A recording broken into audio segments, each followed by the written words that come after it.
بسم اللہ الرحمن الرحیم۔ دوستو، کیا آپ جانتے ہیں کہ بہت سارے بزرگ تو بلیوں کو جانور مانتے ہی نہیں ہیں، بلکہ ان کے مطابق بلیاں کچھ اور ہی ہیں، اور ایسا ماننے کی ان کے پاس ایک بہت بڑی وجہ بھی ہے۔ آج کی ویڈیو میں آپ کو اسلام کی روشنی میں بلیوں کے بارے میں کچھ حیران کر دینے والے رازوں کے بارے میں بتائیں گے۔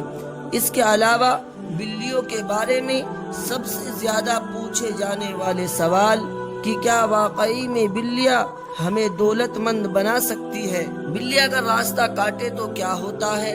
کیا بلی کے رونے سے کسی گھر والے کی موت ہو جاتی ہے؟ بلی اور جنات کا آپس میں کیا رشتہ ہوتا ہے؟ بلی کے بارے میں حضرت محمد مصطفیٰ صلی اللہ تعالی علیہ وسلم نے کیا راز بتائے؟ بلی کو گھر سے بھگانے والے کہ آپ نے بلیوں کے ساتھ ایسا کیا کرنا ہے کہ بلی آپ کے لیے دولت، برکت اور رحمت لے کر آئے۔ اللہ تعالیٰ نے کبھی بھی اپنے آپ کو صرف انسانوں کا رب نہیں کہا ہے، بلکہ اللہ رب العالمین ہے، یعنی اللہ تعالیٰ نہ صرف تمام جہانوں کا رب ہے، بلکہ ان جہانوں میں جتنی بھی مخلوقات رہتی ہیں ان تمام کا بھی رب ہے۔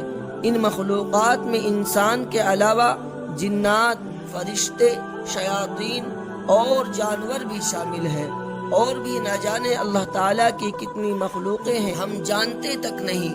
تمام ہی بزرگوں یعنی اللہ کے ولیوں میں اگر کوئی بزرگ اللہ تعالیٰ کی تمام ہی مخلوق کو بہتر طور پر سمجھ سکتا تھا اور ہر ایک مخلوق کی بولی بھی سمجھ سکتا تھا تو اس میں کوئی شک نہیں کہ وہ بابا فرید الدین گنج شکر رحمت اللہ تعالی علیہ تھے۔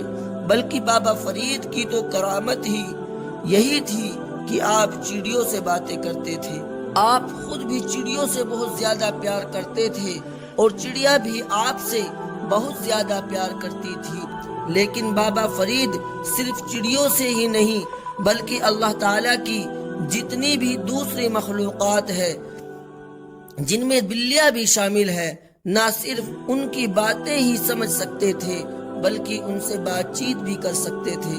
بابا فرید کا روٹین ہوا کرتا تھا کہ صبح اٹھنے کے بعد سب سے پہلے آپ چڑیوں کو دانا ڈالتے تھے، جس کے بعد بہت ساری چڑیا آپ کے آس پاس جمع ہو جایا کرتی تھی۔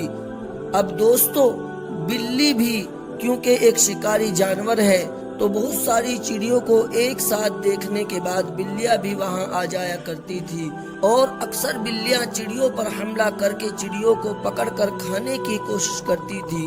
بابا فرید نے اپنے پاس ایک کپڑا رکھا ہوا تھا، جب بھی کوئی بلی چڑیوں کو کھانے آتی تو بابا فرید اس کپڑے کو اکٹھا کر کر ایک گیند سا بنا کر اس بلی کو مار دیتے تھے تاکہ بلی بھاگ جائے۔ ایک دن بابا فرید کا خدمت گزار کہنے لگا کہ آپ بار بار بلیوں کو کپڑے سے مار کر بھگاتے ہیں، اس سے تو بلیوں کو ذرا بھی چوٹ نہیں لگتی، یہی وجہ ہے کہ بلیاں بار بار واپس آ جاتی ہے۔ آپ ایسا کرے کہ بلی کو جوتی پھینک کر مارے، ایک دفعہ بلی کو جوتے لگے گی تو دوبارہ بلی لوٹ کر نہیں آئے گی۔ یہ سنتے ہی بابا فرید کو بہت زیادہ غصہ چڑھا اور بابا فرید غصے میں اپنے خدمت گزار کو کہنے لگے کہ میں تجھے نہ جوتی سے ماروں، خبردار دوبارہ اپنے منہ سے بلی کے بارے میں کبھی ایسی بات نکالی تو۔ جس کے بعد بابا فرید کا کہنا تھا کہ میرے رسول صلی اللہ تعالی علیہ وسلم نے بلیوں کو مارنے سے سخت منع فرمایا ہے۔ بابا فرید فرماتے ہیں بلکہ آپ کا یہ حکم ہے کہ اگر کسی بلی کو مارنا بھی ہو تو روئی کا گولا بنایا جائے اور اس روئی کے گولے سے بلی کو مار کر بھگایا جائے۔ بابا فرید کا کہنا تھا کہ میں نے بلیوں میں دو چیزیں دیکھی ہے جس کے بعد نہ صرف میں بلیوں کی بہت زیادہ عزت کرتا ہوں بلکہ ان سے ڈرتا بھی ہوں۔ بابا فرید کا کہنا تھا کہ بلی کے اندر جو پہلی چیز پائی جاتی ہے کہ اللہ تعالیٰ بلی کی دعا اتنی جلدی قبول کرتا ہے جتنی ہر سال حج کرنے اور رات دن اللہ تعالیٰ کی عبادت کرنے والے کی بھی نہیں کرتا۔ اس لیے میں بلیوں سے بہت زیادہ پیار کرتا ہوں۔ لیکن بلیوں میں جو دوسری بات پائی جاتی ہے کہ بلی کی بد دعا بھی اتنی تیزی سے لگتی ہے جتنی کہ کسی مظلوم کی بد دعا، اور یہی وجہ ہے کہ میں بلیوں سے ڈرتا ہوں، کہیں میں بلیوں کے ساتھ کچھ برا نہ کر دوں جس کے بعد بلیوں کی بد دعا مجھے بھی لگ جائے۔